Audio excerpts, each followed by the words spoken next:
Hello à tous, on se retrouve aujourd'hui pour la suite d'une vidéo. Si jamais vous ne l'avez pas encore vue, je vous la mets dans le petit juste en haut. Grosso modo, en fait, je demandais à mes abonnés sur Instagram ce qu'ils n'aimaient pas dans les romans, histoire de montrer qu'il y avait des choses qui étaient contradictoires, histoire de dédramatiser certaines choses pour vous montrer que moi je faisais certaines choses que des lecteurs n'aimaient pas du tout. Au final, j'avais eu énormément de réponses et donc j'avais décidé de séparer les vidéos sur de pas faire de vidéos qui duraient 1 heure. Donc dans la première, c'est des choses assez générales et là dans la seconde, on va parler des personnages et notamment le traitement des personnages féminins parce que c'est quelque chose qui est revenu énormément et moi ça m'intéresse carrément d'en parler, donc je me suis dit c'est l'occasion. Du coup, avant de parler du traitement des personnages féminins en particulier, on va revenir sur le traitement des personnages de manière générale qui a tendance à déplaire aux lecteurs. Alors je le rappelle, si jamais vous faites quelque chose qui est cité, c'est pas forcément une mauvaise chose, il y a des choses qui sont très subjectives. Je vous donne mon avis aussi au fur et à mesure et c'est pas parce que moi j'aime quelque chose que vous devez l'aimer, c'est pas parce que moi je déteste quelque chose que c'est forcément mal, etc.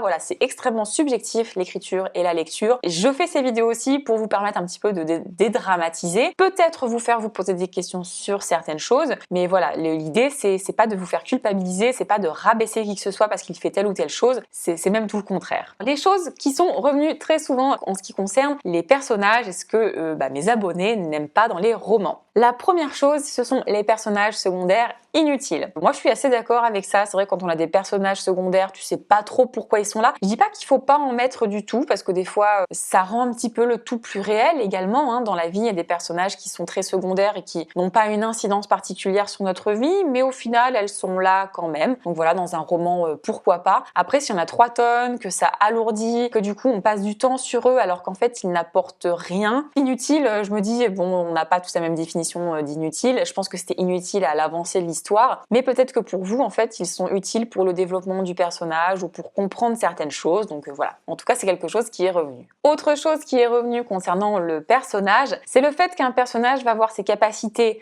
augmenter ou largement diminuer selon les passages du roman pour que ça aide l'auteur en fait. Grosso modo, si à un moment il a besoin que le personnage soit complètement cheaté, qu'il soit capable de tout et n'importe quoi, et il va le faire comme ça. À l'inverse, il y a des moments où il a besoin d'un personnage extrêmement faible dans le sens de capacité, hein. Par exemple, si dans le premier cas il est capable de battre une armée de 50 personnes sans souci et que juste après, contre une personne qui n'est pas forcément plus forte que lui, et il est pas capable de faire quoi que ce soit, pour que ça serve le roman. Voilà, ça c'est quelque chose que les gens n'aiment pas et moi c'est vrai que voilà, ça me déplaît aussi parce que du coup c'est pas réaliste, c'est pas cohérent. J'aime bien quand c'est logique en fait, que ce soit au niveau de l'intrigue et également au niveau des personnages. Du coup, le point qui suit est un petit peu en lien avec celui-ci, c'est l'évolution complètement ridicule ou absolument pas réaliste des personnages. Ça c'est revenu énormément de fois. C'est vrai que lorsqu'on a un personnage qu'on suit pendant 300, 400 pages et qui a une évolution particulière, qui a par exemple des valeurs, etc. et que tout d'un coup,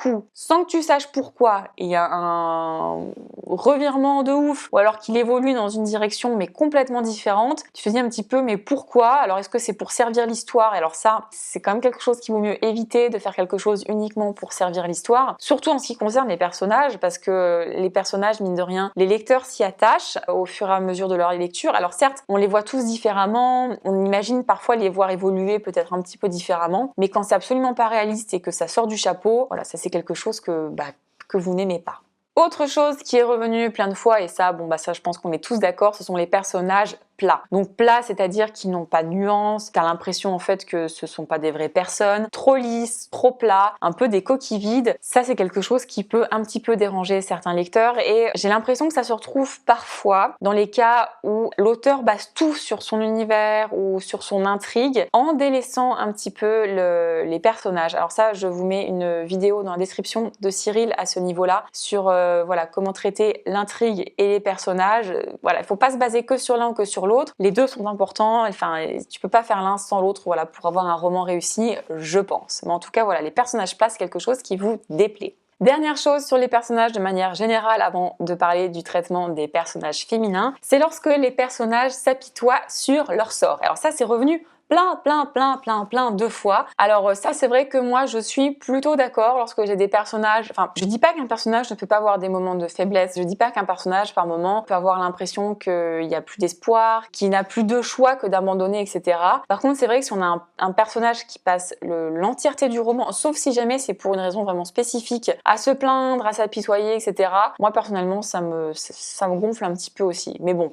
Comme je le disais, ça peut être pour une raison spécifique, ça peut être vraiment le point caractéristique de ce personnage, mais en tout cas c'est quelque chose qui est revenu très souvent. Voilà, on va passer maintenant au traitement des personnages féminins et des relations, en fait, au sens un petit peu large. Et alors ça je suis vraiment contente parce que c'est quelque chose que je voulais aborder, mais je me suis dit bah parfait, c'est l'occasion, parce que là vous m'avez à votre tour montré que le traitement des personnages féminins dans les romans est quelque chose qui est assez problématique. Pas tout le temps, hein, mais qui peut s'avérer problématique. Il faut savoir que j'ai également reçu dans les réponses lorsque des personnes racisées, lorsque des personnes LGBT, etc., lorsque le traitement de ces personnes est mal géré, mais je pense que ce n'est pas vraiment à moi d'en parler parce que, par exemple, comment va réagir une personne racisée face à une situation où le fait que sa couleur de peau puisse poser problème, moi je me vois mal en fait en parler. Une personne qui est transgenre, face à certaines situations, je me vois mal également en parler et vous faire une vidéo comme je vais le faire là par exemple pour les personnages féminins parce que je suis une femme et je pense que je peux vous en parler. Le reste, je pense que c'est des sujets qui sont hyper intéressants et ça serait peut-être l'occasion d'ailleurs d'inviter des auteurs en fait qui peuvent être plus concernés que moi par certaines situations pour vous en parler éventuellement. Ça, je pense que ça pourrait être des vidéos intéressantes, mais voilà, je ne vais pas les aborder aujourd'hui. Je vais m'intéresser sur le traitement des personnages féminins et enfin, les problèmes du traitement des personnages féminins dans les romans. Alors, de manière générale, vous n'appréciez pas lorsqu'on a un personnage féminin qui est faible. Le côté de la demoiselle en détresse, qui est incapable de faire quoi que ce soit, un peu nunuche, un peu godiche, ça vous saoule et clairement, moi, ça me saoule aussi. Une femme, mais même dans la vie de tous les jours, c'est une personne qui est forte. En fait, il y a des femmes qui sont faibles comme il y a des hommes qui sont faibles en fait. Mais une femme, c'est pas parce que c'est une femme qu'elle va être plus faible, qu'elle va être plus nunuche, qu'elle va être plus incapable. Et ça, dans les romans, c'est pareil en fait. Je fais beaucoup le lien entre les romans et la vie réelle en fait. Et voilà, la pauvre petite créature qui est incapable de faire quoi que ce soit. Mais non, mais arrêtez. Si jamais vous écrivez encore des romans comme ça,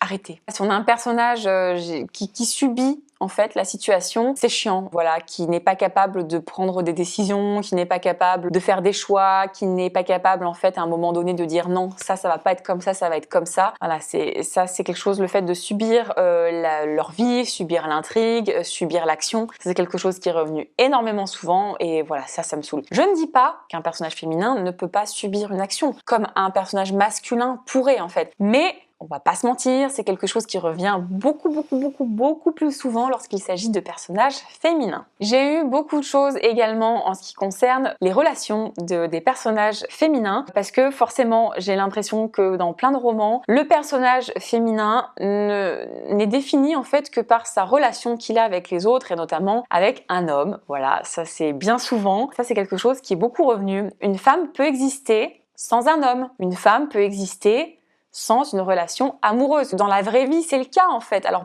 pourquoi est-ce que dans un roman, ça devrait être différent? Vous n'êtes pas obligé d'inventer une relation amoureuse à votre protagoniste féminin. Non, elle peut très bien être toute seule du début à la fin. De la même manière, en fait, elle n'est pas obligée d'être sauvée par un homme à un moment ou quoi que ce soit. Un personnage féminin n'a pas nécessairement besoin d'un personnage masculin. Et autant il y a plein de personnages masculins où en fait on se pose même pas la question de leur relation, on se pose même pas la question de est-ce qu'ils sont avec quelqu'un, etc. Autant que les personnages féminins, je trouve, alors ça change, mais c'est quand même très fréquent qu'on soit obligé quand même à un moment ou à un autre de faire mention de leur vie amoureuse, etc. Ça, vous êtes beaucoup à trouver ça assez agaçant et je suis du même avis que vous. Alors j'ai eu des choses un petit peu spécifiques en ce qui concerne justement les relations amoureuses des protagonistes féminins et je vais vous les citer parce qu'il y en a qui sont assez marrantes, voilà. Lorsque tout le monde est amoureux de l'héroïne, même le méchant, et que ça en fait uniquement un objet de convoitise. Alors ça, je valide complètement. Alors ça, c'est le cliché un petit peu, alors surtout dans dans le young adulte où on a une héroïne où tout le monde est amoureux d'elle. Mais en fait, du coup, ce genre de choses, t'as juste l'impression que c'est un objet de convoitise en fait et qu'elle ne peut pas exister sans ça. Ça limite l'impression en fait que ça la définit, que ça la caractérise. Alors je dis pas qu'on peut pas avoir un personnage que tout le monde trouve beau, qu'on peut pas avoir un personnage que tout le monde apprécie, etc. Mais lorsque c'est le cas de l'héroïne que tout le monde trouve trop belle, que tout le monde il est amoureux d'elle et que tout le monde en fait alors le coup du méchant, alors ça oui, quand tu retrouves dans des romans le méchant qui en fait va finir par tomber amoureux de l'héroïne et que du coup en fait il va devenir bon et gentil, etc. Non, c'est chiant. Bon là on s'écarte un petit peu du sujet, mais bon, bref, c'est quelque chose que j'avais eu aussi, effectivement c'est lourd. J'ai oublié de préciser que personnellement un truc moi qui m'agace et je sais qu'on en a déjà parlé avec d'autres autrices, c'est lorsqu'un personnage féminin n'est défini que par son physique ou alors est appelé justement par son physique. Par exemple la belle brune, la jolie blonde, etc., etc. Alors certes on peut trouver que tel personnage est belle, que tel personnage eh bien elle est jolie, mais que ce soit quelque chose qui soit dit systématiquement pour la qualifier, c'est assez insupportable. Et en plus lorsque c'est le point de vue d'un personnage qui l'appelle systématiquement la belle brune, etc., mais genre non, ça marche pas et non, on n'en veut pas. Du coup, on a eu également, alors ça c'est quelque chose qui est revenu très souvent, lorsque l'héroïne, alors que c'est plutôt un personnage badass avec des valeurs, qui a des objectifs, etc., va craquer pour le connard du coin, ou va craquer pour le méchant, etc., et va aller à l'encontre de toutes ces valeurs. Non et non. Un personnage féminin, enfin, c'est comme une femme en fait dans la vraie vie, on va pas aller à l'encontre de nos valeurs, craquer pour un connard en fait. Enfin, il y en a, c'est comme ça, mais c'est quelque chose qui revient quand même très souvent, et c'est souvent dans le sens-là en fait, et ça rejoint un petit peu le côté un petit peu fragile et un petit peu faible d'esprit de certains personnages féminins qui vont mettre en fait de côté toutes leurs valeurs, toutes leurs ambitions, etc. pour suivre un homme et des fois des connards, mais non. J'ai aussi eu, je déteste lorsqu'un personnage féminin accepte tout par amour. Alors oui, ça c'est quelque chose qui revient aussi. C'est une nana, un personnage décide de tout arrêter, de tout plaquer, d'arrêter de suivre ses objectifs, etc. parce qu'elle tombe amoureuse d'un mec. Alors je sais, ça arrive dans la vraie vie, mais dans l'autre sens aussi. Mais soyons réalistes en fait, lorsque vous ouvrez des romans, le cas où c'est la femme qui va tout plaquer par amour pour le gars et le cas où c'est le gars qui va tout plaquer par amour pour la femme, c'est pas du 50-50. Hein. C'est souvent la femme qu'on considère en fait, je sais pas, ne pas avoir d'ambition ou ne pas avoir suffisamment de passion ou de volonté ou je sais pas quoi pour tomber amoureuse du premier venu et mettre de côté tout ce en quoi elle croyait avant en fait. Voilà, ça c'est quelque chose qui est revenu une paire de fois et je pense que ça se voit à la façon dont je parle, je valide à 100%. J'ai également eu un personnage féminin a forcément besoin d'un personnage masculin pour réussir, aussi badass soit-elle. Alors, je ne dis pas que un personnage masculin peut sauver la mise à un personnage féminin ou peut lui permettre d'atteindre son objectif, etc. Mais comme c'est pour être la même chose dans l'autre sens en fait. Hein. Mais c'est quand même quelque chose qu'on voit très souvent, même lorsqu'il y a la volonté en fait d'avoir un personnage féminin assez fort, t'as toujours le mec qui vient lui sauver la mise. Non, un personnage féminin peut être complètement badass, un personnage féminin peut se sortir lui-même de plein de situations. Il n'a pas besoin d'avoir le prince charmant qui vient la sauver sur son cheval blanc. Mais alors du coup, là, je parle du fait de ne pas vouloir avoir des personnages féminins trop faibles, trop fragiles. Voilà, il faudra avoir un personnage hyper badass, etc.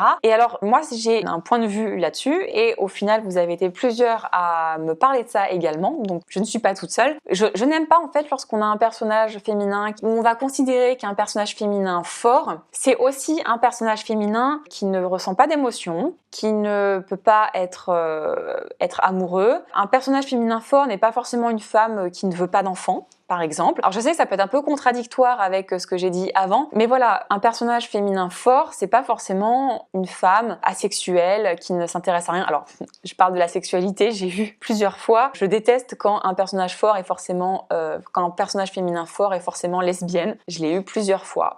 Bon, c'est sympa les clichés, bref. Et donc voilà, je reviens à ce que je disais juste avant. Moi j'aime bien les personnages féminins forts, mais un personnage fort peut aussi avoir des faiblesses, déjà de base, peut avoir des failles, homme comme femme. J'ai déjà lu des romans en fait où le personnage féminin, justement pour se défaire de tous les clichés sur les personnages féminins, sur le traitement des personnages féminins, et ben en fait on allait à l'encontre de plein de choses, comme par exemple, voilà, comme je disais, le fait de vouloir être mère. Une femme peut être forte et vouloir être mère. Une femme peut vouloir être forte et tomber amoureuse. Une femme peut être forte et avoir des émotions. c'est pas incompatible en fait. Et je pense qu'un gros défaut qu'on peut retrouver lorsque justement on veut éviter tous les clichés, et ben en fait c'est d'en faire un personnage qui n'est absolument pas réaliste, que du coup en fait on retombe dans un personnage féminin qui est traité pas trop comme il devrait, quoi. Moi, les personnages féminins dans mes romans sont très importants. Ils ont des défauts, il y en a qui tombent amoureuses, il y en a qui veulent des enfants, il y en a qui ne veulent pas d'enfants. Pour moi, c'est important de montrer que les femmes, en fait, ont différentes formes de force dans la vraie vie et également dans les romans. Et certains de mes personnages sont en couple avec des hommes, avec des femmes, d'autres ne le sont pas, d'autres on ne sait pas. Et voilà, ça me plaît bien. Alors, ce qui est assez intéressant, c'est que toutes les remarques que j'ai eues sur le traitement des personnages féminins, ce n'était quasiment que des femmes qui m'ont fait ce genre de retour. Je pense que c'est normal parce qu'on est un petit peu plus sensible à ça, on fait plus attention et on tique sur certaines choses que les hommes pas forcément en fait. Mais ça ne veut pas dire que les hommes ne sont pas capables de créer des personnages féminins forts. Je vous conseille, c'est une saga de Franck que j'avais interviewé sur la chaîne, sa saga des parleurs. Alors moi j'ai lu le premier tome et j'ai énormément aimé le traitement des personnages féminins parce que on a des personnages féminins qui sont forts et forts de différentes façons et il y a notamment un personnage qui aborde le fait qu'une femme se serve de son corps pour arriver à ses fins. J'ai trouvé que c'était vraiment très bien fait. Il n'y avait pas ce côté jugement ou ce côté c'est bien ou c'est pas bien. Ça abordait en fait plein de questions et j'ai beaucoup aimé. C'est vraiment une des choses que j'ai le plus aimé dans ce roman, c'est la façon dont les personnages féminins étaient traités. Donc voilà, je vous conseille cette lecture. Un personnage féminin fort, c'est pas forcément un personnage féminin qui ne voudra pas à des moments avoir des rapports avec un homme ou une femme. Ce n'est pas forcément un personnage qui ne s'intéressera pas aux enfants. Ce n'est pas forcément un personnage qui ne jouera pas de son physique, par exemple. Voilà, ça c'est des espèces de clichés qu'on a toujours. C'est compliqué, je pense, de faire des personnages féminins forts. Déjà, faire des personnages réalistes, c'est assez compliqué. Mais il y a tellement de clichés en fait autour des personnages féminins que de s'en défaire, ça peut être parfois un petit peu compliqué. Je passe maintenant au dernier point de la vidéo qui concerne les relations. Alors, j'ai eu énormément de retours au niveau des relations toxique. Alors, entre un homme et une femme. Et c'est très souvent la femme qui subit la relation toxique. Ça peut être l'inverse, hein. Dans la vie, ça peut être l'inverse également aussi. Mais dans les romans, c'est souvent la femme qui subit un petit peu cette relation toxique. Et le problème, en fait, des relations toxiques, qui sont normalisées, qui sont romantisées, qui sont rêvées, en fait, où on a... Alors, il y a encore 2-3 jours, j'ai une autre autrice, Miki, qui m'a envoyé des captures d'écran de la lecture qu'elle faisait et qu'elle allait abandonner parce qu'on était dans un cas où en fait il y avait un mec et une nana à une soirée, je crois. Le mec essayait de chauffer la nana et la nana lui disait non. On est du point de vue de ce personnage et elle dit non plusieurs fois en fait. Elle dit non, non, non. Et à un moment, le mec en fait qui a une érection se colle à elle et l'embrasse alors qu'elle a dit non et lui dit ah je suis sûre que tu mouilles là. Quoi ? Et elle, en fait, ça l'excite. Alors, je dis pas que une femme ne peut pas être excitée par un homme qui a une érection qui se colle à elle, c'est pas la question. Mais c'est le fait que dans le roman, en fait, elle dit non plusieurs fois. Et le personnage masculin, en fait, l'embrasse quand même, vient lui coller son pénis contre elle. Et en fait, c'est normal. Et voilà. Ça passe, et en fait dans le roman il y avait plein de situations comme ça, et il y a plein de romans où en fait on a ce genre de relations qui sont absolument normalisées, et où on se retrouve même à avoir des personnages féminins qui rêvent de ce genre de choses, que ce genre de choses excite, etc. Et en fait ça ne va pas du tout. En fait, mais vraiment pas du tout. Normaliser des scènes de viol, normaliser des scènes d'abus sexuels, en fait, c'est... Alors ça, il y a des auteurs aussi masculins que féminins qui le font. Ça, c'est quelque chose que vous avez tendance à détester dans les romans. Moi, c'est quelque chose que je n'aime pas non plus. Alors après, dans les romans que je lis, il n'y en a pas beaucoup, en fait, de ce genre de scènes. Mais on m'en a partagé tellement. J'ai vu tellement d'extraits de ce genre de choses où, en fait, la femme se retrouve à fantasmer autour d'une agression sexuelle, autour d'une relation qui est complètement toxique, et je comprends pas en fait qu'en 2021 on ait encore autant de romans avec ça qui sort. Là où je me dis bon, c'est bizarre, c'est qu'il y a des romans en fait qui marchent avec ça. Alors est-ce qu'au final il y a d'autres lecteurs qui aiment bien quand même ? Je ne sais pas. Toujours est-il que c'est quelque chose qui est revenu mais des dizaines et des dizaines de fois dans les réponses que j'ai eues, c'est les relations toxiques en fait qui sont normalisées, les agressions sexuelles qui sont normalisées. Dans un roman comme dans la vraie vie, quand un personnage féminin dit non, Ça veut dire non. Le personnage masculin n'a pas à aller lui foutre sa langue dans la bouche, n'a pas à aller venir se frotter à elle, etc., voire plus. Bon, c'est malheureusement bien souvent dans ce sens-là, dans les romans.